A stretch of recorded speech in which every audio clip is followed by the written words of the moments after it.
316페이지 16장 7절 소개합니다. 16장 7절 하나님의 섭리는 자연 발생 사건들도 조정한다. 같이 읽어봅니다. 나는 또한 개개의 사건도 하나님의 개별적 섭리의 성격을 일반적으로 증거해 주는 것이라고 생각한다. 하나님은 광야에서 바람을 일으켜 많은 새들을 자기 백성에게 보내주셨다. 요나를 바다에 던지려 하셨을 때 하나님께서는 강한 바람을 보내 폭풍을 일으키셨다. 그래서 하나님은 자연의 이런 모든 질서를 창조하셨을 뿐만 아니라 그 보편적인 자연 질서를 또 뛰어넘어서 그런 간섭하심으로 개별적인 또 우리 개인과 관련되어서도 또 하나님이 여러 또 사건들을 충분히 다스려 가실 수 있다라는 것입니다. 그렇기 때문에 기계적으로 우주가 만들어지고 그 기계적으로 이렇게 진행되는 것처럼만 이렇게 하나님의 섭리를 생각하시면 안 된다라는 거예요. 창조도 하나님이 하셨지만 또 중간중간에 기적적인 또 그런 역사들을 통해서 간섭하신다라는 겁니다. 성경에 많은 이러한 그 형편들, 이스라엘 백성들이 싸움을 싸울 때에 해가 중천에 이렇게 머물러 있어서 더 오래도록 낮이 있어서 열심히 더 많은 승리를 전쟁을 일으키도록 그렇게 해가 멈췄다, 이런 표현들 하나님이 간섭하신 것이죠. 놀라운 그러한 기적적인 역사들이 일어나는 것입니다. 우리가 이 섭리가 어떻게 진행되는가라고 했을 때 보존, 협력, 통치라고 하는 이 세 가지 방식으로 일어난다라고 말씀을 드렸습니다. 보존, 창조 질서를 보존하는 방식으로 그 창조 질서에 우리가 잘 순종하면서 그렇게 사는 겁니다. 자연의 변화, 또 이런 중력의 법칙, 또 인간의 이러한 또 태어나고 자라고 죽는 또 인간의 이런 여러 가지 생체 리듬들, 이런 모든 창조의 법칙을 하나님이 창조하셨기 때문에 하나님이 그걸 보존하시고 지키시는 겁니다. 보존의 법칙, 창조의 법칙이라고 하는 보존, 협력은 인간을 인격적 존재로 만들어 놓으셨기 때문에 이러한 자연처럼 짐승처럼 강제로 억지로 이렇게 본능적으로 이렇게 다스리지 않는다라는 겁니다. 짐승은 본능에 따라 배가 고프면은 잡아먹는 겁니다. 배가 부르면 아무리 앞에 먹을 거리 있어도 먹지 않는 것이에요. 이게 짐승의 본능인 겁니다. 수많은 그 지형과 또 그런 바람, 기온, 이거를 잘 살펴서 철새들이 그렇게 움직이고 또 물을 쫓아서 짐승들이 움직이는 내비게이션이 없어도 수천 킬로, 수백 킬로를 그렇게 움직여 다니는 이러한 본능적 그러한 질서를 새겨 주셨다라는 거예요. 그렇지만 인간은 그런 존재가 아니에요. 인간은 인격적으로 선악을 판단하는 그런 인격 존재이기 때문에 하나님이 인간의 마음을 사용하신다라는 거예요. 그래서 창세기에서도 행위 언약, 약속으로 초대를 하신 거예요. 하나님이 명령으로 다 명령하실 수 있지만 하나님도 약속을 지키는 방식으로 서로 상호 약속 형태로 하나님의 위대한 역사가 펼쳐지도록, 약속이라는 말은 협력이라는 말입니다. 왕이나 높은 사람은 그저 명령만 하면 됩니다. 그러나 하나님이 협력의 관계로, 약속의 관계로, 언약의 관계로 그렇게 하나님은 낮아지시고 우리를 높게 대우해 주셔서 약속 관계로, 협력 관계로 인간의 인격적인 행위를 하나님이 사용하시는 방식으로, 그래야 인간을 강제로, 억지로 등 떠미는 것처럼 이렇게 짐승처럼 대하지 않으셨다라는 겁니다. 인간으로 대하신다라는 거예요. 인격적 존재로 대하신다라는 거예요. 그러다 보니까 인간의 인격적 행위를 존중하고 그 인격적 그러한 선악의 선택을 하나님께서 사용하시는 그러한 협력 관계가 형성이 되는 거예요. 이거는 알미니안주의자들이 말하는 신인 공로주의적 협력이 아닙니다.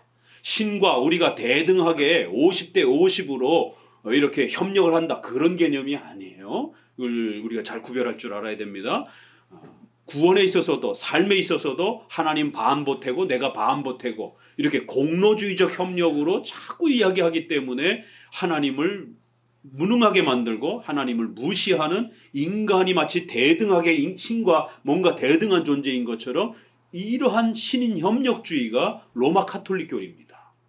그리고 종교개혁 시대 때 우리의 선조들과 종교개혁 선조들과 싸웠던 제세례파, 또 수많은 그런 신비주의, 이러한 비정통 교파들입니다. 오늘날도 마찬가지예요. 오늘날도 왜 우리 장로교는 오직 성경, 오직 믿음으로, 오직 예수 그리스도로, 오직 은혜로 이렇게 강조하는가? 바로 협력의 수단은 인정할지라도 협력의 공로는 부정하는 거예요. 하나님이 여전히 창조주이신 것입니다. 인간하고 협력해서 뭘 의논해갖고 결정하고 인간의 구원을 예정하고 이러는 게 아니다라는 거예요. 하나님은 작정과 예정과 주권을 전부 지배하시는 거예요. 다만 우리를 기계처럼 짐승처럼 대하지 않는다라는 거예요.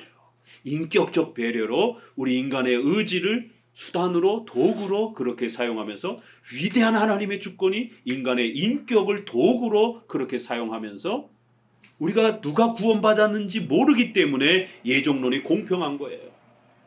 내가 언제 죽을지 모르기 때문에 하나님의 우리 인생을 향한 작정과 하나님의 섭리가 공평한 겁니다. 하나님은 다 계획해 놓으셨어요. 그러나 나는 몰라요. 그런 거입니다. 이게 신비로운 거예요. 하나님은 전부 다 창세전에 여러분의 인생 어디서 태어나서 어떻게 살고 어떻게 죽을지 하나님이 전부 계획해 놓으신 것이에요. 그러나 여러분 스스로는 몰라요. 그래서 최선을 다해서 사는 겁니다. 내일 죽을지 100년 뒤에 죽을지 아무도 모르는 겁니다. 내일 죽을 거라 생각하면 누가 열심히 회사 나가고 누가 열심히 일합니까? 시컷 놀다가나 죽지. 게을러집니다. 그래서 점을 치게 되면 운명을 알게 되면 인간은 공포에 빠지고 게을러집니다.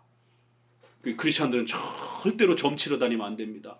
한국 크리스찬들이 점 굉장히 많이 보러 다닙니다. 1월 달에. 권사님, 집사님, 장로님 바글바글 합니다. 더더욱 선거 때가 되게 오면 집사님, 장로님 이런 그 정치하는 이런 분들 바글바글 하다라고 이런 그 무당들이라든가 이런 그 사람들이 누누이 얘기합니다. 한국 사람은 아주 뼛속 깊이 샤머니즘적이에요. 우리가 이런 샤머니즘적인 그런 무당에게 찾아가가지고 1년을 점치고 또 결혼, 대소사를 의논하고 병 걸리면 무당한테 가서 부적받고 이게요 100년도 안 지났어요. 이사가면 명주실에다가 북어 해가지고 붙여놓고 입춘 대길 써붙여놓고 또 고실에 해가지고는 또 이사가가지고는 또 귀신 달래느냐고 터줏대감 달래느냐고 귀신부터 먼저 밥 먹이고 이런 문화들 수능 갈 때 미역국 안 먹고 떡 이렇게 또 이런 거 이런 문화들이 얼마 안 지났어요. 장사하시는 분들 아침에 장사하는 월요일 날 더더구나 월요일 날 아침에 여자 손님이 제일 먼저 왔다 소금 뿌리는 거예요. 에이 재수 뭐 이런 식의 여성에 대한 이 유교 문화의 가부장적인 남존여비 문화의 이러한 부분이 샤머니즘하고 겹치면서 마수거리라고 하는 첫 장사를 여자 손님이 왔다 이러면 그날 하루 장사는 그 주의 장사는 다 망쳤다라고 이 여자가 부정탄다라고 하는 여자를 아주 하대하는 이러한 문화들 이 유교 문화 이 여성이 무슨 죄를 졌습니까? 그래서 여성들이 이런 배라든가 비행기라든가 배는 더더욱 배 사람들은 더 샤머니즘이 심하죠. 그래서 돼지 머리 놓고 이렇게 고사를 지내고 고기 많이 잡히게 해달라고 용왕신에게 빌고 이런 그 우리나라의 샤머니즘이 아주 뼛속 깊이 5,000년 역사 속에 이런 샤머니즘이 물들어 있었기 때문에 그게 기독교가 들어오면서 학교가 생기고 여자들도 공부해서 교육받아야 된다라고 여자도 사람이다라고 이거를 선교사님들이 오셔가지고 글을 가르치면서 여성들을 앉혀놓고 학교를 하고 이화학당, 배제학당 이화여자대학교 전신인 이화학당이 처음엔 학당으로 시작한 거예요. 그렇게 서당, 학당 이렇게 해가지고 선교사님들이 여성들을 앉혀놓고 그러면 집에서 아버지, 할아버지들이 무슨 여자가 공부를 하냐고 당장 끌어와갖고 다리 몽둥이 부러뜨린다라고 그냥 막 저기 장작개비를 가지고 그냥 막 그런 이상한 코쟁이 따라가가지고 이상한 저기나 배운다라고 막 이러면서 그런 문화들 우리 할아버지 세대들만 해도 벌써 그런 여자는 그냥 시집이나 잘 가면 된다라고 하는 이런 식의 사고들 이게 우리 한국 사람들이 얼마나 샤머니즘적인 이러한 그 사고에 가득 찼었는지. 지금 겨우 우리 기독교 때문에, 만약에 우리 기독교가 들어오지 않았으면은요, 지금 중동에 히잡 쓰고 여성들이 다 뒤집어 쓰고 눈만 이렇게 내놓고 다니고 그 더운 나라에, 남의 나라 얘기가 아니잖아요. 춘향전 뭐 우리의 이런 그 전래 이런 것만 봐도 조선시대만 해도 여성들은 다 뒤집어 쓰고 한복 입고 그 위에다가 저고리 이렇게 또 뒤집어 쓰고는 이렇게 남녀 칠세 부동서. 어디 감히 여성이랑 이렇게 겸상을 하고 같은 공간에서 예배를 드립니까? 이렇게 기역자로 딱 꺾어가지고 남자 여자 절대로 이렇게 한 공간에 있지 못하도록. 그리고는 정 안 되면 가운데 가림막을 치고 이쪽엔 남자 이쪽엔 여자. 이게 우리 1900년 초에 그 시골의 예배당 가보면 그렇게 구성되어 있어요. 선교사님들이 이 양반들 때문에 도무지 이 예배 공간을 합석을 해야 된다라니까, 어디 남녀 칠세 부동석인데 어디 여자랑 같은 공간에서 앉을 수가 있느냐라고 하도 양반들이 반대를 하니까 그 양반들의 요구를 들어준 게 가림막이에요. 가림막 쳐놓고 남자 여자가 이렇게 얼굴을 안 보고, 또 아니면 기역자 이렇게 공간을 마련해서 이쪽에는 이렇게 구별을 한, 기독교가 한국을 살린 겁니다. 그래서 이렇게 같은 공간에서 특별히 여성들이 인격적 대우를 받으면서, 이 협력 얘기하다가, 협력은 이렇게 인간을 인격적으로 대우하는 겁니다. 이렇게 하나님께서 인간을 공로적으로 대우하는 게 아니라 인격적으로 대우한다라는 것. 그 다음에 세 번째로는 기적. 개인적으로도 여러분들이 의료적으로 해결할 수 없는 어떤 병이 걸렸다든가 그러면 저도 2번씩이나 죽을 뻔했다가 이렇게 현대 난치병, 약이 없는 이러한 그 어려움을 겪다가 기도를 통해서 또 치료를 받았습니다. 젊은 나이에도 불구하고 이렇게 엄청난 난치병을 겪으면서 2번씩이나, 한 번도 아니고 코로나까지 합치면 3번이네. 코로나도 이렇게 2번씩이나. 이 목회자는 연단이 많아요. 그래서 목회자를 위해서 많이 기도해야 됩니다. 왜요? 목회자가 쓰러지게 되면 교회 100개, 1000개가 쓰러지는 거나 마찬가지이기 때문에 사탄은 유독 더더욱 목회자가 타락하고 목회자가 망가지도록 더 많은 공격들을 합니다. 그래서 하나님은 목회자를 더 철저히 훈련시키고 연단시키는 겁니다. 훌륭한 신학자 한 사람이 종교 개혁을 일으키잖아요. 그래서 이 3가지, 하나님이 우리를 어떻게 다스린다고요? 창조 보존, 또 우리의 인간의 인격을 협력으로 사용하신다라는 것, 그 다음에 기적적인 통치. 이 섭리 방식을 모르다 보니까 맹종이, 양극단이 있는데 이쪽은 맹종, 하나님의 뜻을 구별을 못해요. 목사님 누구랑 결혼해야 되죠? 목사님 어디로 이사를 가야 되죠? 목사님 어느 직장을 가야 되죠? 성경은 어디도 없어요. 그런데 우리 성도들은 필요로 해요. 하나님의 뜻을. 이렇게 하는 게 하나님의 뜻인가? 이런 게 하나님의 뜻인가? 로마 카톨릭 방식, 맹종 방식, 사제, 신부가 시키는 대로 하는 거예요. 절대로 성도들도 스스로 성경 읽으면 안 돼요. 성도들이 스스로 성경 해석하면 안 돼요. 성도들이 스스로 생각하고 판단하면 안 돼요. 그냥 무조건 시키는 대로 하는 거예요. 맹종 맹식. 이게 카톨릭 신앙이에요. 이게 기독교 안에 들어와도 와가지고 목사님이 카리스마를 가지고 그렇게 병 고친다, 귀신 내쫓는다 이러면서 목사님 말에 무조건 맹종 맹신을 하는, 이게 기독교 안에도 있는 겁니다. 맹종 맹신으로 하나님의 뜻을 판단하는 거예요. 묻지도 따지지도 읽지도 말라라는 거예요. 그냥 시키는 대로 하라는 거예요. 죽으라면 죽는 거지 뭔 잔소리야, 뭐 이런 식의. 이쪽 끝은, 양극단의 또 다른 끝은 과학적, 합리적, 이성적인 것만 강조하고 성경의 이러한 가르침들을 또 하나님 앞에 기도하면서 하나님의 도우심을 구하는, 또 교회의 이러한 또 유형교회 아래서 목회자의 이러한 또 권면과 도움을 다 무시하는, 그저 자기가 판단하고 또 과학적이고 이성적인 이런 걸로만, 상식적으로만 판단해가지고 살아가려고 하는 양극단입니다. 조심하셔야 돼요. 그럼 우리 장로교들은 어떻게 파악하는가? 보존, 협력, 통치. 웨스트민스터 신앙고백에는 이거를 필연적으로, 보존을 필연적으로, 그 다음에 협력을 자원적으로, 인간이 자원하는 마음으로 예수님을 믿는 거예요. 절대로 누가 떠밀어서 여러분이 예수님 믿는 게 아니라 여러분 스스로가 원해서 예수님을 믿도록 그렇게 자원하는 마음으로 여러분이 원해서 결혼하는 거예요. 그렇지만 하나님의 위대한 신적인 섭리의 계획 속에서 짝으로 만나는 겁니다. 이게 신비롭게 조화를 이루는 거예요. 그래서 자원함으로, 세 번째 우연적으로. 하나님에게는 우연이 없습니다. 하나님은 모든 걸 하시고 모든 것을 계획하시고 모든 것을 하나님이 원하시는 대로 결정하시는 분이기 때문에 절대로 하나님에게는 우연이 없어요.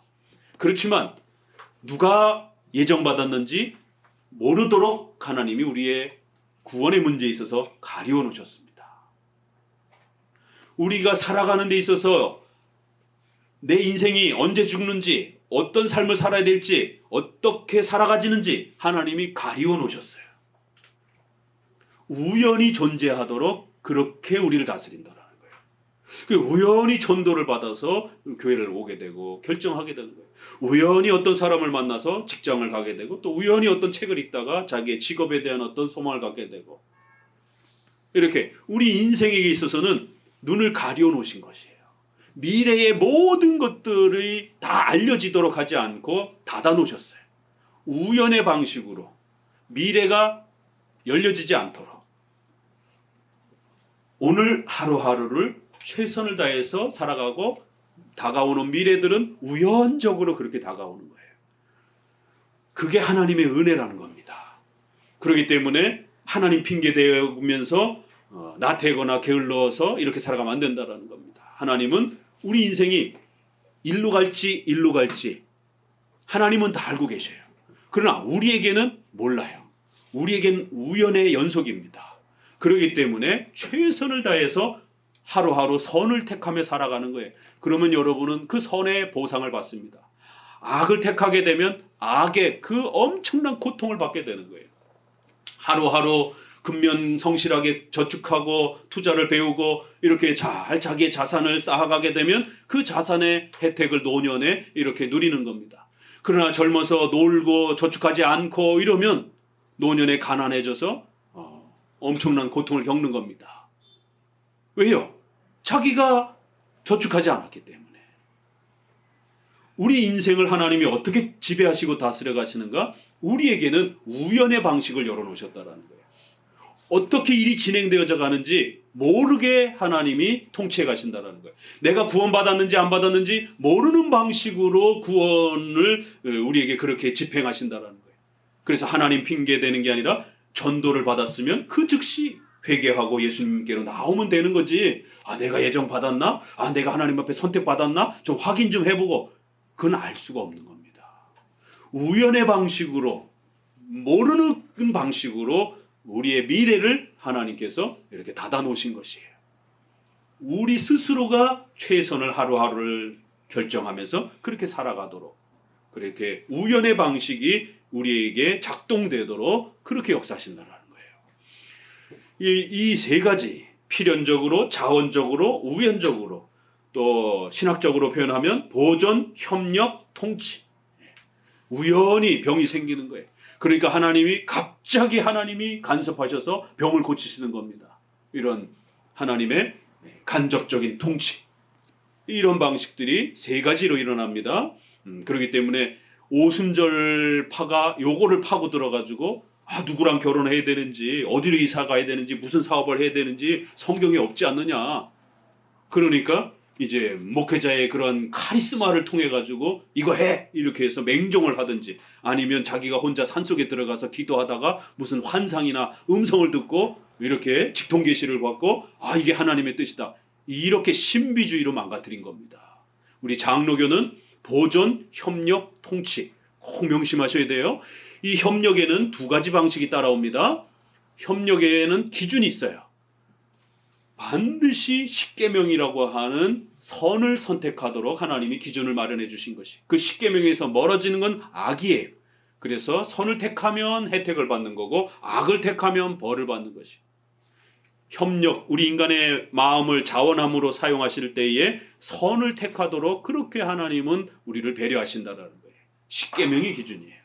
그리고 일반 은총, 사회문화의 상식적인 판단, 일반 은총의 상식적 판단을 거기에서도 선악이 분별이 됩니다.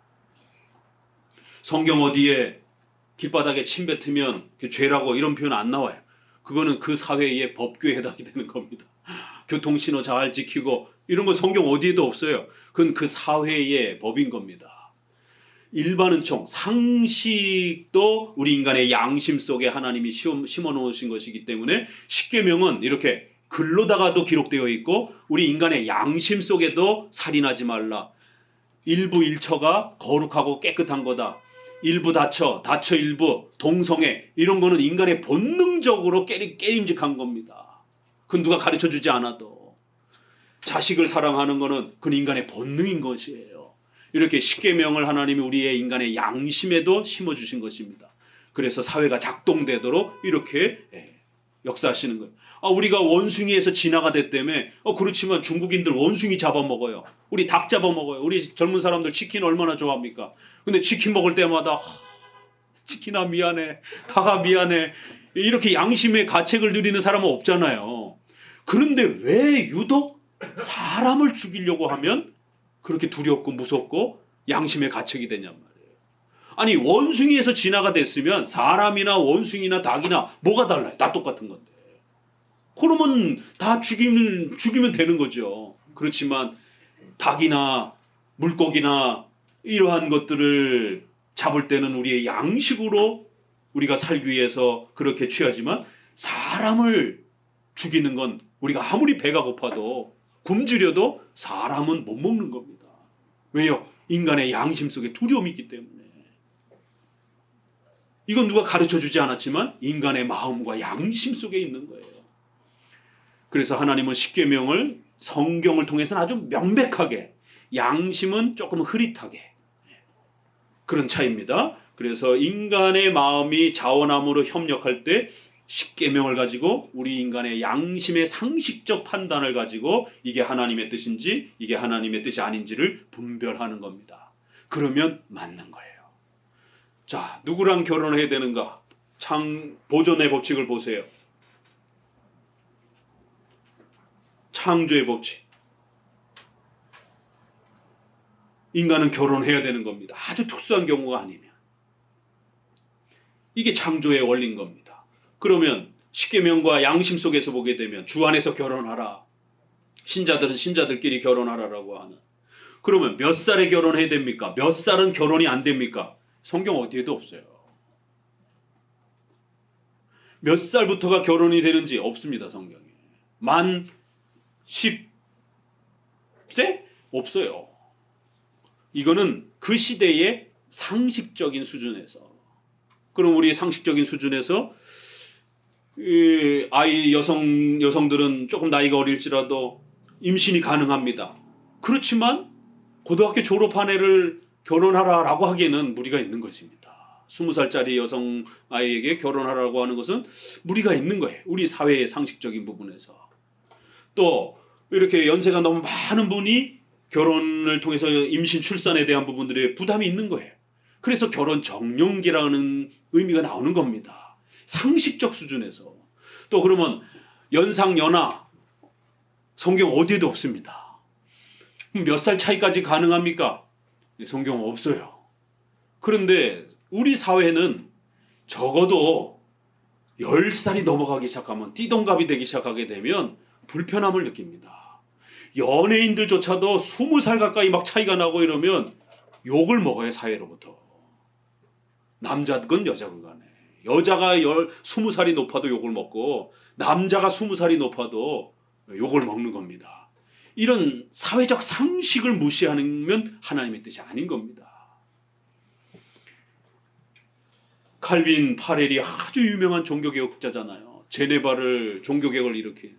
그런데 그분들의 생애의 끝에 아주 심각한 갈등이 벌어졌어요.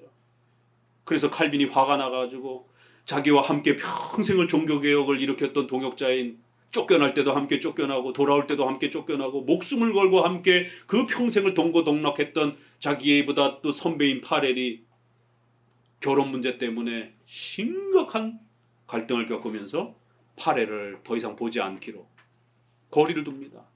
왜요? 파렐이 평생의 종교개혁의 목회자로 살기로 다짐하면서 결혼까지도 금지하고 오로지 목회사역에 전념하면서 그렇게 살고 싶다고 해서 결혼을 안 하셨어요. 60이 넘어서 가까이까지.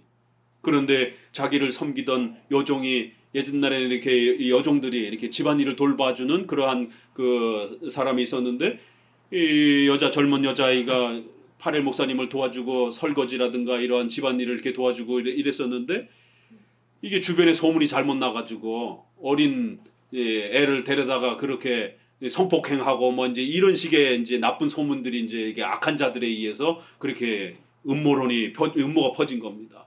그 이 젊은 여성 아이를 어떻게 해야 될지 보호해야 될지 고민하다가 결국 60 가까이 된 이 파렐 목사님이 20살도 더 어린 이 여성을 결혼하기로 이 여러 가지 소문을 잠재울 수 있는 방법은 차라리 내가 부인으로 받아들이면 되겠지 않겠는가 고민하다가 그런 결정을 한 겁니다. 이게 칼빈에게 소문이 나고 또 칼빈에게 편지가 왔습니다. 와서 주례해달라고. 칼빈이 대노를 한 거예요. 아버지랑 결혼합니까? 이러면서. 말이 되는 소리입니까? 어떻게 종교개혁자가 이러한 실수를 하십니까? 이 결혼은 부당합니다. 이건 하나님의 뜻이 아닙니다. 이 파렐은 그럼 어떻게 하느냐? 이 젊은 여성이 자기 인생 전체가 사회적으로 매장될 수도 있는데 그럼 이걸 우리가 어떻게 해결해야 되느냐? 결혼밖에 답이 없지 않겠느냐? 만약에 이런 형태의 비상식적 형태로 결혼이 사회적으로도 용납이 되지 않는 형태가 종교개혁자에 의해서 결혼이 이루어진다라면 우리가 읽었던 그 모든 종교개혁이 다 무너질 수 있습니다. 남들 보고는 똑바로 살아라라고 이렇게 훈계를 하면서 설교를 했는데 사회적 상식에도 이르지 못하는 행동을 목회자가 한다라면 그 사회가 어떻게 개혁이 되고 그 사회의 성도들이 어떻게 목회자를 따라 살겠습니까? 이건 말이 안 됩니다. 칼빈의 논리에도 이해가 있고 또 파렐 목사님이 그러면 이 어린 여성이 이젠 결혼도 못하고 이렇게 많은 사람들에게 소문이 나가지고 그럼 어떻게 살란 말이냐. 파렐은 좀 더 작은 문제에 집착을 한 거예요. 그 어린 여성의 삶에 대해서만. 그러나 칼빈은 그 개인보다도 더 큰 이 교회 개혁이라고 하는 이런 더 큰 하나님의 뜻을 좀 더 바라본 것이고 이렇게 하나님의 뜻을 분별하는 건 굉장히 어렵습니다. 그래서 파렐은 결혼해야 된다라고 칼빈은 이건 하나님의 뜻 원하시는 결혼이 아니다라고 하나님 앞에 책망받을 수 있다라고 엄히 꾸짖으면서 결혼을 포기하십시오. 파렐이 몇 번씩 도움을 요청하면서 와서 주례를 당신이 해줘야 이 결혼이 축복된 결혼이 되지 않겠느냐. 아닙니다. 이 결혼은 하나님 앞에 벌을 받습니다. 끝끝내 안 가세요. 성경에 기록이 없기 때문에 성경을 가지고 기도하면서 그 시대의 목회자와 성도들이 하나님의 뜻을 분별하고 판단하는 겁니다. 이런 세부적인 것들을. 앵무새처럼 성경을 그렇게 반복하는 이런 방식으로 성경을 주신 게 아니라 성경을 먹도록 우리에게 주신 것이에요. 그래서 성경을 잘 묵상하고 시편 이렇게 강해 설교를 하는 법들을 잘 배우고 집에 돌아가셔서 한 글자 한 글자 또 반복해서 읽으시고 또 가족들하고 나누고 또 교리문답을 통해서 죄의 정의를 반복하고 이러면서 성경의 가르침들을 잘 읽어내는 훈련을 하는 거예요. 그러면 하나님이 원하시는 근본적인 뜻이 우리 마음에 새겨집니다. 그러면 세부적인 것들은 교회와 의논해야 되는 것은 목사님과 의논하고 부부끼리 의논해야 되는 건 부부끼리 협의를 해서 의논하고 가족들끼리 의논하고 직장과 사회에서 의논해야 되는 것은 직장 상사와 사회에서 의논을 하고 또 국가와 관련된 부분들은 좀 더 국민들의 의견을 모아가면서 하나님의 뜻을 찾는 겁니다. 지금 우크라이나가 전쟁을 해야 될지 말아야 될지 하나님의 뜻이 무엇입니까? 어디 있어요 성경에? 우크라이나가 지금 전쟁해야 된다. 이게 성경에 어디 있습니까? 아무 데도 없잖아요. 성경은 전쟁의 원리만 소개를 하는 겁니다. 어떨 때 전쟁이 가능한 것인지. 그러면 국가위정자가 기도하면서 목사님들의 또 도움을 권면을 요청하고 이런 국가가 위기에 처했는데 어떻게 해야 됩니까? 그럼 그 최종 전쟁 선포권은 위정자에게 있는 겁니다.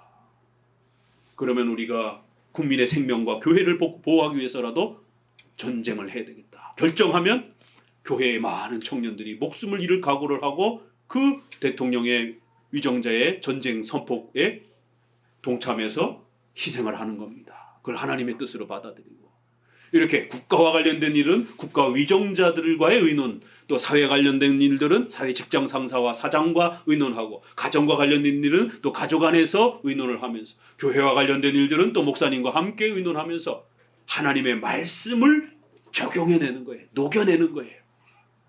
이게 우리 장로교 방식입니다. 그래서 보존, 협력, 통치, 특별히 협력 관계에서는 십계명을 기준으로 해서 하나님의 말씀을 잘 살펴 적용하는 겁니다. 그러기 위해서는 성경 공부를 열심히 해야 되는 거예요. 성경 공부를 못하면 신비주의에 빠지는 겁니다. 직통계시, 환상, 꿈. 목사님 제가 지난번에 이런 꿈을 꿨는데 이번에 제가 사업하려고 하는데 큰일 납니다. 사업 망합니다.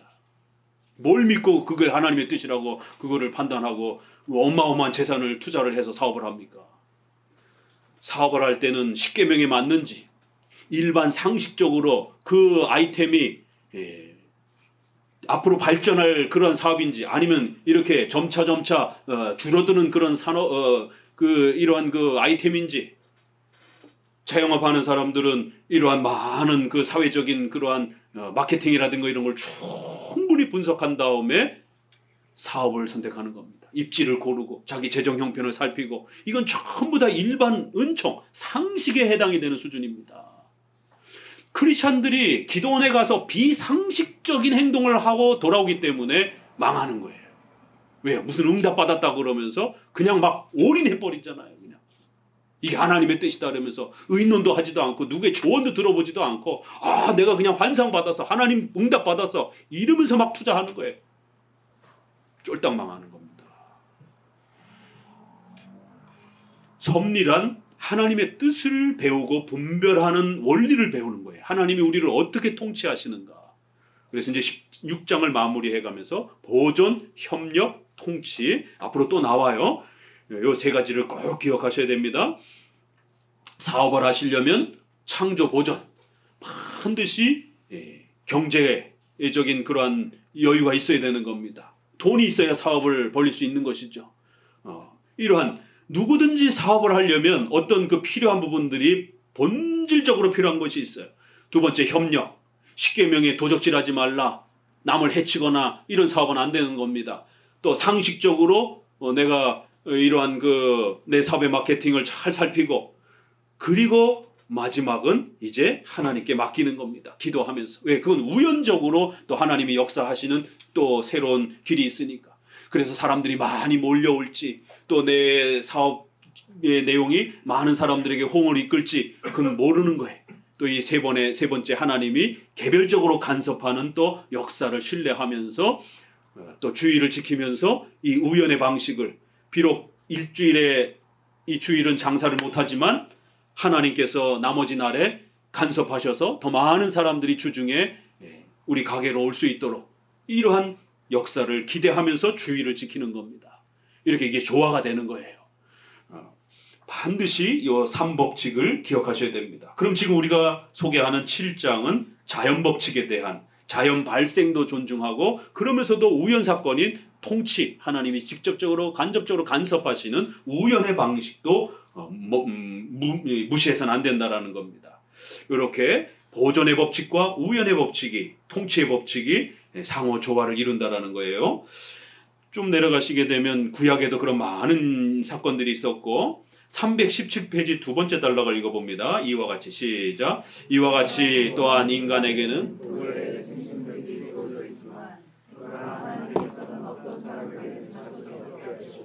어떤 사람에게는 많은 자손을 주셨는데 하나님께서는 이렇게 우리가 살아가면서 결혼을 했는데 보존, 반드시 아이를 낳아야 돼요. 그래서 아이를 낳기 위해서는 부부가 싸우지 말고 열심히 사랑을 나눠야 됩니다. 부부가 싸우고 다투고 자꾸 이렇게 되면 부부의 이런 잠자리가 멀어지게 되고 그러면은 아이를 가질 수 있는 상황이 더 어려워지는 것이에요. 일반 상식적으로도 금슬이 좋아야 아이가 많이 생긴다라고 하는 예, 그런 그 일반 상식이 있는 것처럼 부부가 이렇게 싸우고 맨날 이렇게 별거하고 이러면 어떻게 아이를 가질 수 있겠습니까? 이러한 기본적인 원칙들을 잘 지키는 것입니다. 그러면 그랬는데도 어떤 집안에는 또 이렇게 불임 또 난임 이런 어려움을 겪기도 하고 또 어떤 집안은 또 아이가 또 많이 또 이렇게 출산을 하기도 하고 이건 또 하나님의 계획이라는 거예요. 이래서 이 모든 부분들을 우리가 세 가지를 잘 사용하면서 그렇게 사는 거라는 겁니다. 이는 태의 열매는 그의 상급이기 때문이다. 이러한 이유에서 야곱은 그의 아내에게 그대로 성태치 못하게 하는 이는 하나님이시니 내가 하나님을 대신하겠느냐라고 했다. 이 논의를 곧 끝맺는다면 우리가 음식으로 양육되는 것보다 더 평범한 사실은 없다는 것이다. 우리가 늘 밥 먹어요. 밥 먹으면 소화되고. 그러나 성령은 땅의 소산이 하나님의 특별한 은사이지만 또한 사람이 떡으로만 사는 것이 아니오라고 말씀하셨다. 왜냐하면 사람이 힘을 얻는 것은 풍부한 떡으로 말미암는 것이 아니라 하나님의 은밀한 축복으로 말미암기 때문이다. 여러분 누구나 다 밥을 먹고 또 일상생활하지만 밥 먹는 것도 은혜입니다. 중환자실에 가보세요. 목에 홉스 끼어가지고 밥도 못 먹고 소화도 못 시켜서 우리가 늘상 밥 먹는 거를 아무렇지 않게 생각하면 안 된다. 그것 자체도 은혜예요. 일상적 질서이지만 그 질서 속에 하나님의 돌보심과 보호가 있어야 그 먹은 음식이 잘 소화가 되고 또 우리의 에너지로 쓰여지고 이런다라는 것이에요. 우리가 하루하루 살아가는 그 자체가 일반적인 질서도 하나님의 은혜요, 또 간섭하시는 역사도 또 하나님의 모든 계획 속에서 그런 게 일어난다는 겁니다. 시편 136편, 이 시편이 얼마나 많이 인용됩니까? 맨 아래줄 밑에 둘째 셋째, 하나님을 모든 육체에게 식물을 주시는 이라고 이렇게 고백합니다. 하나님이 주셔야 짐승도 인간도 잘 먹으면서 그렇게 살아간다라는 거예요. 318페이지로 넘어오시게 되면 그 단락 넷째 줄부터 읽어봅니다. 이제 결론. 여기서 우리가 결론 지을 수 있는 것은 하나님의 일반 섭리는 피조물 가운데서 역사하여 자연의 질서를 유지할 뿐만 아니라 놀라우신 계획으로 본래의 확실한 목적에 부합하도록 그것들을 사용하신다는 사실이다. 이렇게 창조를 질서를 하나님이 사용하신다라는 거예요. 그러면서도 또 때때로는 기적과 같은 우연적인 그러한 사건들이 일어나면서 하나님의 도우심을 우리가 더 깊이 깨닫도록 그렇게 역사하신다라는 겁니다. 자, 그래서 계속 운명, 우연, 우발성 이런 이야기들을 계속 섭리 속에서 우리가 잘 정리해 놔야 된다는 겁니다. 8절 섭리의 교리는 스토아 철학의 숙명론이 아니다. 그래서 운명론하고 잘 구별할 줄 알아야 된다는 겁니다. 질문합니다. 그러면 하나님이 다 작정하시고 다 하나님이 계획하신 대로 통치하신다. 이게 우리 장로교 교리예요. 운명론, 내 팔자다라는 거예요. 못 바꾼다라는 거예요. 뭐가 다릅니까? 그럼 겉으로 봤을 때는 똑같아 보이거든요. 뭐가 달라요? 대답해 보세요. 운명론과 하나님의 섭리와 작정론은 뭐가 차이가 있습니까? 이거를 구별을 못하니까 일반 교회에서 작정, 섭리, 예정 이런 거 안 가르치는 겁니다. 이 차이를 구별할 줄 아셔야만이 우리가 작정, 섭리를 자꾸 강조할 수 있게 되는 겁니다. 겉으로는 똑같아요. 팔자와 운명과 우리 작정과 섭리 뭐가 차이가 있습니까? 그러면 그게 이쪽으로 포함이 돼 있다는 거죠. 조금 더 선명하게 한번 대답을 해보세요. 그러니까 겉으로 봤을 때는 다 정해진 대로 일어나는 거예요. 그렇기 때문에 우리가 이 섭리 신앙을 잘 배워야 된다는 겁니다. 이걸 잘못 이해하게 되면 팔자로 빠져요. 에이, 어차피 난 아무것도 못해. 어차피 팔자인데 뭐 내 팔자인데 뭐. 작정과 섭리를 그렇게 오해하게 되면 나태해지고 게을러지게 되고 완전히 비참해집니다. 그러다 보니까 그거를 극복하려고 자꾸 신비주의나 이런 환상과 음성 이런 쪽에 이제 또 빠지기도 하고요. 다시 한번 묻습니다. 그럼 어떤 차이가 있을까요? 목사님이 질문하는 거는 대답하셔도 괜찮아요. 다른 거를 이렇게 저한테 질문하는 거는 예배 끝나고 하시고 우리가 또 순서가 진행돼야 되니까 뭐가 차이가 나는지 그건 대답해 보세요.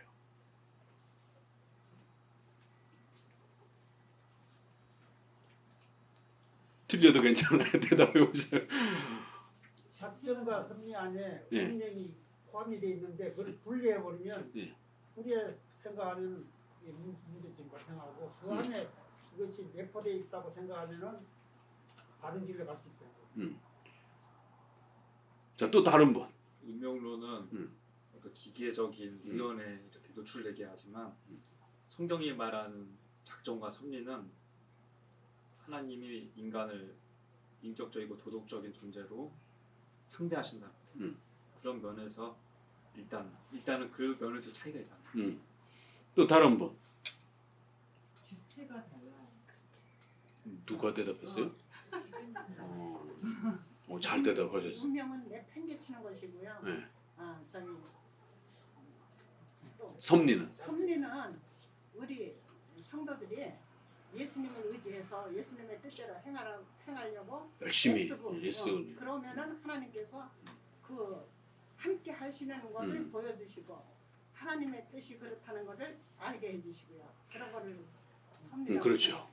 그러니까 팔자 이런 운명 또 작정과 섭리는 겉으로 보면 정해진 대로 되어진다라는 거예요. 못 바꾼다라는 겁니다. 하나님이 모든 것을 결정했고 그 결정한 대로 다 된다라는 거예요. 그럼 팔자나 운명도 비슷하단 말이에요. 내 팔자는 못 바꾼다라는 거예요. 그러니까 사람들이 점을 보고 그 팔자를 좀 알고 싶어가지고 점을 보고 점집에 가고 또 별을 보고 점을 치는 거 이런 일들이 벌어지는 겁니다. 그래서 신자들도 점을 이렇게 마치 그게 신의 뜻인 것처럼 그걸 구별을 못하면 이런 일들이 벌어지는 거예요. 아무렇지도 않게 점을 보러 가는 이런. 아주 잘 대답하셨어요.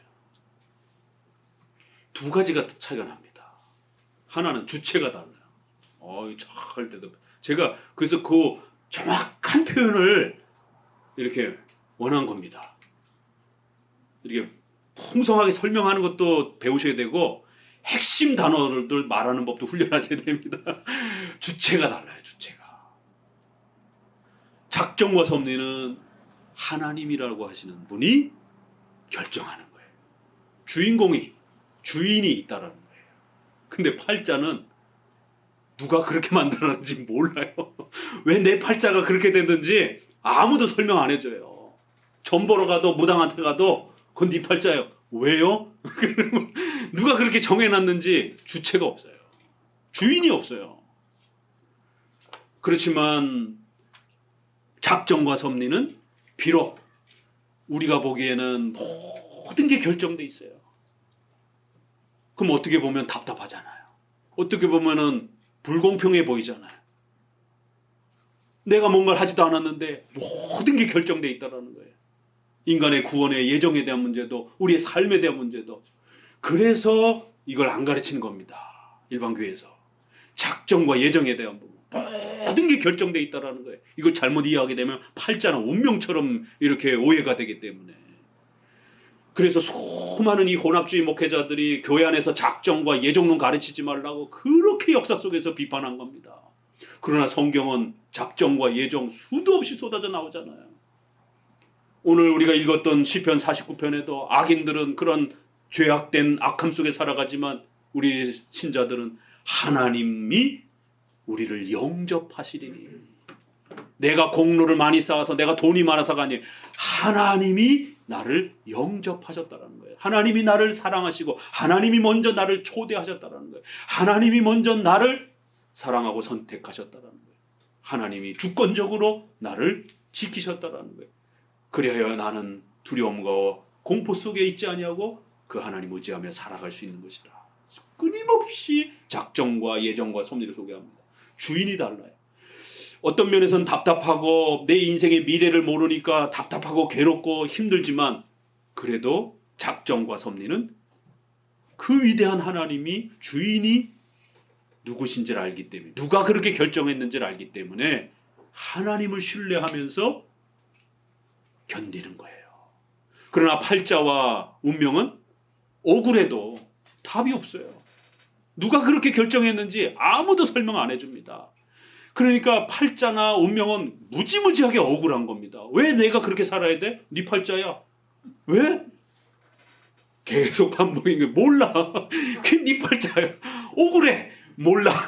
네 팔자야. 이러는 겁니다. 그러나 우리는 겉으로 봐서는 모든 게 결정돼 있다라고 이렇게 표현되어 있는 이 가르침이 비슷해 보여도 우리 기독교의 작정론은 인격적인 그 하나님, 가장 자비로우시고 인자하신 그 위대하신 하나님이 그렇게 결정했다라면 그 결정된 나의 운명과 나의 삶이 때로는 내가 원하는 대로 이루어지지 않기도 하고 또 고통을 당하기도 하고, 그렇지만 하나님이 그렇게 결정한 거기 때문에 신뢰하는 거예요. 주체가 다르다는 거예요. 하나님이 그렇게 결정했으면, 우리 아이들이, 우리 부모가 그렇게 결정했으면 부모가 나를 사랑해서 그렇게 결정했겠지. 우리 아이들이 부모를 바라보는 마음하고 똑같은 겁니다. 그래서 희미하게나마 부모 자식지간에도 아이들이 뭘 합니까? 그 아이들의 미래와 또 아이들의 이런 여러 가지 삶을 대비하기 위해서 부모가 보험도 들어놓고, 또 옛날에는 무슨 뭐 교육보험도 있고 또 뭐 이런 여러 가지 장치들을, 우리 아이들 실손보험 같은 경우도 뭐 애들이 뭘 합니까? 그러나 엄마 뱃속에 있을 때부터 들어놓잖아요. 부모가 다 준비해 놓는 거잖아요. 그러나 아이들은 그게 뭔지도 모른단 말이에요. 부모를 신뢰하기 때문에, 나를 가장 사랑하는 부모가 뭔가 나의 미래를 위해서 그렇게 해놓으셨으면 그건 가장 좋은 것으로 아이들은 그렇게 신뢰하고 살아가는 거예요. 이렇게 부모 자식 지간의 삶 속에서도 하나님이 작정해 놓으시는 게 얼마나 안전하고 귀한 것인지를 이렇게 우리의 삶 속에서도 희미하게나마 또 가르쳐 주시는 겁니다. 하나님이 결정했다는 것. 두 번째는, 잘 대답하셨어요. 두 번째는 인간의 우리의 눈을 가려 놓으시고 우리가 하루하루 최선을 다해서 그렇게 살아가도록, 우리의 미래가 감춰지도록, 우리의 예정이 감춰진 상태로 그렇게 우연적으로 다가오도록, 그래야 하루하루 최선을 다해서 선을 택하면 선의 결과가 열려지고 악을 택하면 악의 결과가 열려지는 거예요. 그래서 작정과 섭리는 인간의 인격의 의지가 발동되도록, 사용되도록, 인간이 기계나 짐승이 아니라 인격적으로 활동하도록 그렇게 배려하셨다는 거예요. 인간의 의지에 책임이 있는 거예요. 첫 번째는 하나님 주체가 있다라는 거. 두 번째는 인간의 의지를 하나님이 사용하신다는 거. 그래서 구원의 문제도 삶의 문제도 결정돼 있으니까 넌 가난하게 살아, 이런 게 아니라는 거예요. 하나님의 작정론은 분명히 하나님이 작정해 놓으셨습니다. 그러나 내가 부자가 될지 가난해질지는 몰라요. 그러나 태어날 때 가난한 집에 태어날 수는 있어요. 태어나 보니까 부자인 집에 태어날 수도 있어요. 분명히 하나님의 작정은 이렇게 분명히 지배가 되고 작동됩니다. 그러나 부잣집에 태어나서도 가난해질 수 있어요. 가난한 집에 태어나서도 또 부자가 될 수 있어요. 이렇게 하나님은 기회를 열어놓으시는 겁니다. 운명과 팔자로는 그 기회 자체가 없어요. 열심히 근검전력하고 공부하고 그러면 가난한 집에 태어났다 할지라도 또 부를 이루면서 또 이렇게 삶을 살아갈 수 있는 겁니다. 왜요? 하나님이 기회를 열어놓으셨기 때문에, 우리에게 우연을 열어놓으셨기 때문에, 우리에게 인격적인 선을 선택할 수 있는 그러한 협력을 하나님이 사용하시기 때문에 내일이 어떻게 될지 우리는 모르는 겁니다. 오늘 최선을 다하면 내일이 좋은 일로 열려지는 거고, 오늘 나태우고 게으러지고, 오늘 여러분이 재정의 부분에서 노년을 준비하지 않으면 노년에 아주 고통을 받으면서 살 수 있는 겁니다. 세상 상식도 그래요. 그렇기 때문에 하나님께서 협력의 방식으로 우리를 다스려가는 이런 홀럼 보전, 협력, 통치 방식을 잘 구별하셔야 된다는 겁니다. 운명론과 숙명론과 팔자론하고 비슷해 보여도 분명히 다르다라는 것. 자, 밑에서 둘, 넷, 여섯, 여덟째 줄, 밑에서 여덟째 줄 읽어봅니다. 오히려, 여기부터 오히려 우리는 하나님을 멀고 먼 영원으로부터 그가 하시고자 하시는 일을 작정하시고 일단 작정하신 것을 지금은 권능으로 수행하시는 만물의 지배자여 통치자로 삼는다. 여기서 우리는 하늘과 땅 그리고 무생물뿐만 아니라 인간의 계획과 의지까지도 하나님의 섭리로 다스림을 받아서 지정된 목적으로 향하게 된다는 것을 단언할 수 있다. 이렇게 하나님의 작정이란 하나님이 계획하신 대로 모든 역사가 일어나고 인간의 마음, 판단, 생각, 실수까지 전부 사용하셔서 하나님이 원하시는 대로 결국 끌고 간다라는 거예요. 그러니까 이거 잘못 들으면 팔자론하고 운명론처럼 들린단 말이에요. 그렇다고 해서 작정과 섭리를 등한시하고 안 가르치게 되면 성도들은 저 낭떠러지기에 혼자 서 있게 됩니다. 내 힘으로 모든 걸 해야 되는. 그러면 성도들은 아무런 도움도 받을 수 없는 외로움에 빠져버리게 됩니다. 하나님의 작정과 섭리가 조금 이해하기 힘들다고 해도, 하나님의 작정과 섭리가 조금 불공평해 보인다 할지라도, 나도 남자로 태어나고 싶은데 왜 하나님 나를 여자로 태어나게 하셨을까? 이런 면에서 여성들 입장에서 보면 조금 불공평해 보인다 할지라도 하나님이 여러분을 가장 아름다운 여성으로 그렇게 태어나게 하신 것입니다. 그런 하나님의 주권을 받아들이셔야 되는 거예요. 하나님이 모든 우리 인생을 결정한다라는 거예요. 이게 먼저라는 겁니다. 그리고는 하나님이 인격적으로 우리를 대하신다라는 것. 그리고 하나님은 가장 좋은 것을 주시려고 애쓰신다라는 것. 그거를 신뢰하면 하나님이 모든 것을 결정하는 것에 대해서 그렇게 우리가 답답하지 않고 그렇게 원망스럽지 않을 수 있다라는 거예요. 그렇지만 첫 번째, 하나님이 절대적으로 계획하고 절대적으로 결정하고 그리고 모든 역사를 이끌어서 하나님이 원하시는 대로 끌고 가신다라는 것, 하나님의 전능성을 우리가 반드시 고백해야 된다라는 겁니다. 그거를 빼버리게 되면 하나님은 무능력한 신이 돼버리고, 하나님이 무능력한 신이 돼버리게 되면 우리는 신의 도움을 못 받습니다. 나 혼자 살아야 돼요. 신도 못 도와주는 거예요. 이런 신앙을 해서는 안 된다라는 겁니다. 319페이지 대바실은 운명이나 우연이라는 말은 이교도들의 용어로서 경건한 신자들의 마음은 절대 그런 것에 사로잡혀선 안 된다고 진실하게 말했다. 일체의 성공이 하나님의 축복이라고 하고 재난과 역경이 하나님의 저주라고 한다면 인간사는 운명이나 우연이라는 말이 존재할 수 없는 것이기 때문이다. 하나님에게는 절대로 우연이나 운명, 실수가 없는 겁니다. 그렇지만 우리 인간에게는요, 우연이 있는 거예요. 우리에게는 실수가 있는 거예요. 잘못 선택하면 벌을 받고 책망을 받고, 우연적으로 어떤 사건이 발생이 되고, 나는 싫지만 우연적으로 질병이 발생이 되고, 우연적으로 목사님이 코로나에 2번이나 걸리고, 어떤 분은 한 번도 안 걸린 우리 아주 슈퍼 우리 면역자들 몇 분 계시는데 잘 버티시기 바랍니다. 목사님은 이렇게 또 우연적으로 2번씩이나 더 걸리는 거예요. 우리에게는 우연이 있는 겁니다. 쭉 아래로 내려오셔서 밑에서 5째 줄. 밑에서 5째 줄. 곧 이어 그는 인간은 섭리에 종속되어 있는 동시에 또한 섭리의 지배를 받는다고 충분히 논증하면서 무슨 일이든지 하나님의 명령 없이 발생한다는 것보다 더 불합리한 일은 없다는 원리를 취하였다. 하나님이 모르시고 하나님이 관여 안 하시는 어떤 일이 우리 인생에 발생한다? 그런 거 없다라는 겁니다. 그걸 인정하는 순간 하나님은 무능력한 신이 돼버린다라는 거예요.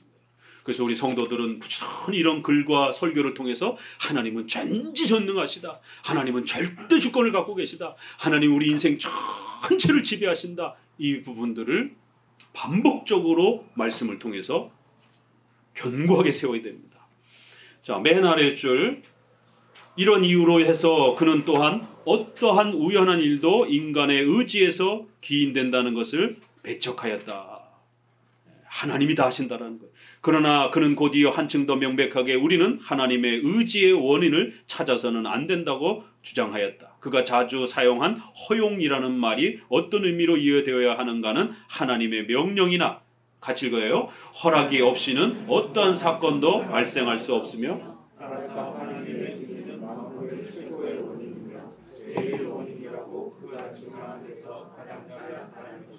예, 하나님의 마음 그 이상은 우리가 알 수가 없어요. 하나님이 왜 그렇게 결정하셨는지 거기까지 우리가 들여다볼 수가 없습니다. 그거는 그저 하나님이 최고의 원인인 거예요. 가장 위대하시고 가장 인자하신 분이 그렇게 결정하셨으면 그게 제1원인이 되는 거예요. 최고의 원인이 되는 거예요. 그 이상을 하나님 앞에 가타부타 따지고 이렇게 물을 수 없는 겁니다. 그걸 가르쳐 준다고 해서 우리가 다 이해할 수도 없는 것이고. 9절 모든 사건의 참된 원인은 감추어 있다. 그러나 우리의 아둔한 마음은 하나님의 섭리의 높이까지 미치기에는 너무 낮은 곳에 있기 때문에 우리는 그것을 끌어올리기 위하여 어떤 구별을 지을 필요가 있다. 그래서 나는 만물이 하나님의 계획에 의해 확실한 분배에 따라 제정되었으나 그것들이 우리에게는 우연적이라고 구별을 지으려고 한다. 이제 이런 글이 이해되죠? 하나님은 전부 다 제정하셨어요.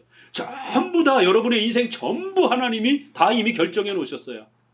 그러나 여러분이 언제 죽을지 몰라요. 여러분이 언제 누구랑 결혼할지 몰라요. 그건 여러분이 열심히 연애를 해야 돼요. 하나님이 짝 지어주시는 만남이에요. 그렇지만 하나님이 강제로 등 떠밀어서 얘랑 결혼해 이렇게 하나님이 하시지 않는다는 거예요. 협력, 남녀가 자원하는 마음으로 사랑의 마음이 싹 트도록 그렇게 연애의 감정을 하나님께서 사용하셔서 서로가 좋아서 만나서 결혼으로 나오도록. 그러나 신비롭게 하나님께서 그렇게 둘이 만나도록 그 인간의 마음과 생각과 모든 것을 지배하신다는 거예요. 이게 하나님의 작정과 인간의 마음이 이렇게 서로 조화를 이루면서 그렇게 역사되어져 간다는 거예요. 절대로 신비주의나 이런 음성 듣고 환상 듣고 이러면 큰일 납니다. 십계명을 따라 상식적으로 판단하시면 되는 거예요. 하나님이 다 제정하셨고 우리에게는 우연적 방식으로. 그래서 하루하루 선을 선택하면 그 결과가 우리에게 주어지는 겁니다. 한 셋째 줄, 넷째 줄 아래 그러나 이것들의 질서, 이유, 목적, 필연성은 그 대부분이 하나님의 목적 가운데 감춰져 있고 인간의 생각으로서는 도저히 이해할 수 없는 것이기 때문에 확실히 하나님의 의지로 발생하는 것들도 운명적인 것처럼 보인다. 우리 눈에 그렇게 보인다라는 거예요. 한 예로 셋째 줄 아래 어떤 상인이 일단의 정직한 사람들과 함께 살림 속에 들어갔다가 잘못하여 일행을 잃고 헤매다가 마침내 도적을 만나 살해되었다고 상상해보자. 하나님께서는 그의 죽음을 미리 아시고 다 작정하신 거예요. 하나님께서 선견하셨던 것이 아니라 미리 이렇게 보시고만 계시는 게 아니라 그 제한을 정하여 넘어가지 못하게 하셨다는 거예요. 하나님이 다 그렇게 결정해 놓으신 거예요. 그러나 우리의 마음의 능력에서는 이 모든 것이 우연적인 것처럼 보이는 겁니다. 그래서 우리의 삶 속에 실수처럼 나타나는 것도 그렇고 또 우리가 부족해서 잘못 행하는 이런 부분 안에서도 하나님의 신적인 섭리와 통치가 다 일어난다는 거예요. 그러나 우리 눈에는 우연적으로 보인다는 거예요. 위에서 다섯째 줄 321페이지 같이 읽어봅니다. 그러나 그는 하나님의 섭리가 운명을 다스리시며 그 목적을 향해 운명을 지도하신다는 사실 또한 의심하지 않을 것이다. 이와 똑같은 평가는 미래의 우발적인 사건에도 적용된다. 일체의 미래사를 확실히 알지 못하기 때문에 우리는 마치 그 일이 이렇게 혹은 저렇게 되기라도 할 것처럼 불안 속에서 그 미래사를 붙잡고 산다. 그러나 하나님께서 선견하시지 않은 것은 그 어떤 것도 발생하지 않는다는 것이 우리 마음속에 확고부동한 신념으로 남아있다. 그래서 하나님이 모든 것을 우리의 미래사를 전부 다 결정하셨고 그렇게 지배하신다는 거예요. 그렇지만 우리는 언제 죽을지 누구랑 결혼할지 또 어디에서 어떻게 살아갈지 우리에게는 다 우연적인 방식으로 펼쳐진다는 거예요. 그래서 오늘 최선을 다해서 여러분이 그렇게 연애하시고 또 열심히 공부하시고 또 열심히 직장 다니면서 금검전략하면서 투자하시고 그래야 여러분의 미래가 더 풍요롭게 보장이 된다는 것입니다. 이게 하나님이 우리를 다스리는 방식이라는 거예요. 이런 의미에서 운명이라는 말이 전도서에서 자주 사용되었는데 이게 전도서도 또 쭉 소개합니다. 인간은 처음 보아서는 깊이 감추어져 있는 제1원인을 통찰하지 못하기 때문이다. 하나님의 이러한 작정과 섭리를 인간은 다 헤아리지 못하기 때문에 우리 인간의 눈에는 항상 운명이나 또 우연처럼 보인다는 거예요. 쭉 내려오셔서 밑에서 다섯째 줄 사무엘상 6장 9절 이후에 거기 어리석게도 같이 읽어봅니다. 저들은 점에 속아 운명을 의지하였다. 동시에 저들은 자기들이 당한 불행을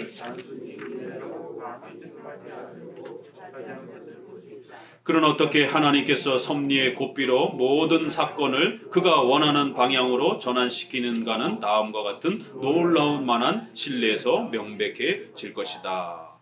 예, 사무엘상에도 이렇게 보게 되면 이 적들이 법궤를 뺏어갔습니다. 그런데 법궤를 갖다 놓자마자 막 전염병이 돌고 막 나라가 엉망진창이 돼버리니까 야, 이거 이스라엘 법궤 우리가 가져와서 이스라엘 신이 진노한 것 아닌가? 또 한편은 에이, 우연이지 이러면서 옥신각신하면서 자, 그럼 우리가 한번 테스트해보자. 그래서 가장 인간의 본능을 자극하는 암소, 새끼 난 암소를 거기에 수레를 메우고 그 다음에 새끼를 떼놓는 거예요. 그러면 짐승은 새끼한테로 가잖아요. 그래서 새끼는 이렇게 자기네 지역에다 두고 이스라엘 국경에다가 암소의 그 몸에다가 수레를 법궤를 실어놓고 이 암소가 저 이스라엘 땅으로 가면 이거 하나님이라고 하는 이스라엘 신이 진노하신 거다. 그러나 만약에 이 암소가 가지를 않는다라면 새끼 때문에 다시 돌아온다라면 이거 우연이야. 그냥 우리의 전염병이 돈 게.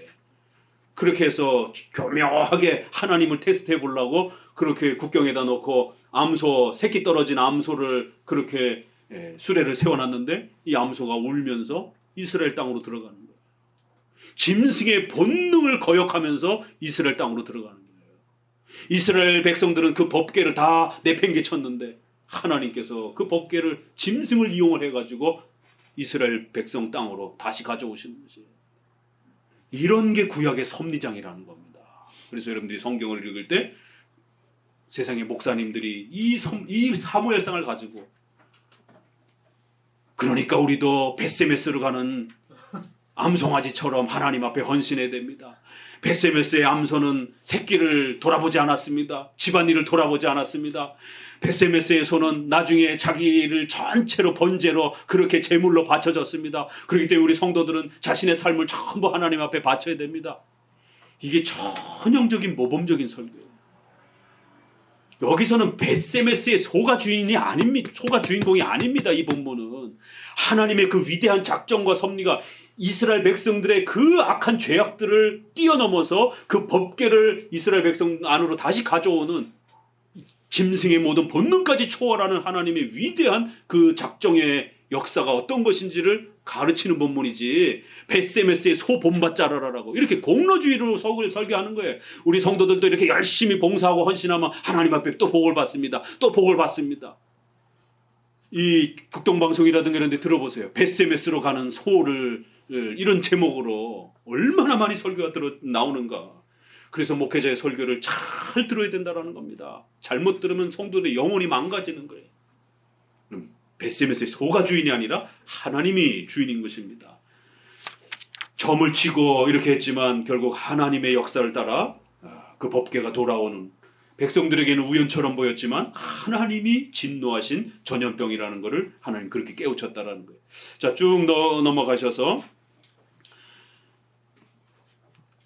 그 단락 첫 번째 단락 둘째 줄 그러나 우리에게는 우연으로 보이는 것도 신앙은 그것을 하나님의 은밀한 추진이었다라고 그렇게 가르친다라는 거예요. 두 번째 단락부터 읽어봅니다. 언제나 똑같은 이유로 나타나는 것은 아니지만 그러나 세계에서 볼 수 있는 일체의 변동이 하나님의 손의 은밀한 활동에서 온다는 것은 분명히 의심의 여지가 없는 것이다. 그리고 하나님께서 작정하신 것은 필연적으로 발생되지만 그 필연은 절대적인 것도 아니며 그 자체의 특수한 성격으로 말미암는 것도 아니다.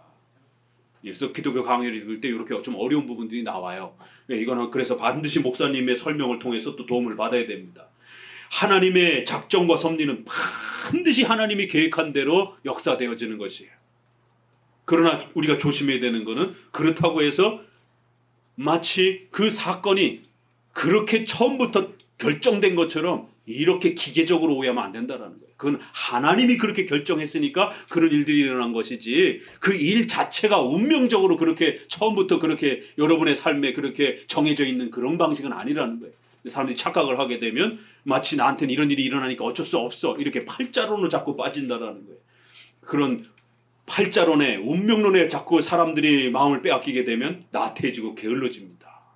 그래서요 작정과 섭리론을 잘 배워야지 이거 잘못 배우다 보면 실제로 예정론을 잘못 배우면 성도들이 전도 안 해요. 또 교회의 자립에 대한 문제에 대해서 신경 안 씁니다. 섭리론에 대한 이런 부분 잘못 배우게 되면 결혼에 대해서도 등한시여겨요. 또 경제에 대한 이런 물질에 대한 부분에 대해서도 금검 전략 투자 안 해요. 뭐 어차피 이런 식이 이렇게 체념하는 운명론처럼 체념하는 필연적으로 나한테는 이런 일이 일어나겠지 뭐 이런 식으로 하나님의 작정론을 잘못 이렇게 기계적으로 이해하는 일들이 벌어진다는 거예요. 그리스도의 뼈는 인간의 뼈하고 똑같이 분명히 부러질 수 있는 그런 뼈입니다. 그러나 하나님이 절대로 그리스도의 뼈는 십자가에 죽으실 때에 못 꺾어지도록 그렇게 정해 놓으셨다는 거예요.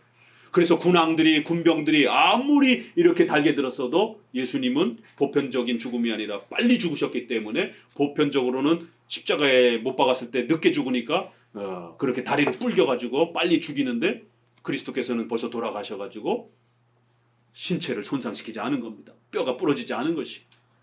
뼈가 원래부터 그렇게 튼튼했던 게 아니라 하나님이 그렇게 정하셨기 때문에 그리스도의 뼈는 절대로 부러뜨릴 수 없는 이런 하나님의 위대한 작정이 펼쳐지는 것이다라는 거예요. 그래서 작정과 또 그 다음에 인간의 인격의 섭리적 책임을 인격적 책임을 잘 조화를 맞춰서 배워야지 이걸 잘못하면 운명과 팔자처럼 그렇게 나태함과 게으름에 빠질 수 있는 겁니다. 우리 청년들은 그 밑에서 다섯째 줄 이거는 굉장히 어려운 표현입니다. 여기서 우리는 다시 상대적 필연과 절대적 필연이라는 이런 부분을 잘 구별해야 되고 결과적 필연과 결과의 필연의 이런 구별이 철학자들에 의해서도 조금 되어진 것처럼 우리의 신앙 안에서도 이런 부분을 사용해서 상대적 필연과 절대적 필연을 잘 구별해야지 자칫 잘못하면 운명론에 빠진다라는 겁니다. 이것은 어려운 표현이니까 그냥 넘어가세요. 앞에서 배웠던 그런 설명이 다 설명됐고 이거는 조금 더 학문적으로 조금 어렵게 설명한 것뿐이에요. 앞부분에서 말한 것처럼 인격적인 하나님의 신적 계획 그러면서도 인간이 인격적으로 책임을 다하도록 그렇게 하나님은 보존, 협력, 통치 방식 필연적으로 자원함으로 우연적인 방식으로 그렇게 우리 인생을 지배하시고 다스려 가신다는 거예요. 이제 17장부터는 요 세 가지를 다시 설명합니다. 이제 하나씩 나눠 가지고 그래서 계속 보존, 협력, 통치의 방식으로 하나님이 우리를 어떻게 지배하시는지 또 내가 그걸 어떻게 잘 파악해서 여러분의 결혼에 대한 문제, 이사에 대한 문제, 또 이런 삶의 투자에 대한 문제, 삶을 자립시켜가는 문제, 아이들 교육 문제 이런 모든 세밀한 부분들을 어떻게 하나님의 뜻을 분별하여 적용해서 또 하나님 앞에 복을 받을 수 있는지 또 하나님이 싫어하는 걸 결정하게 되면 책망을 받는 거란 말이에요. 이걸 어떻게 잘 구별하는 것인지를 또 부지런히 또 기독교 강의를 통해서 배워가시기 바랍니다. 기도합니다.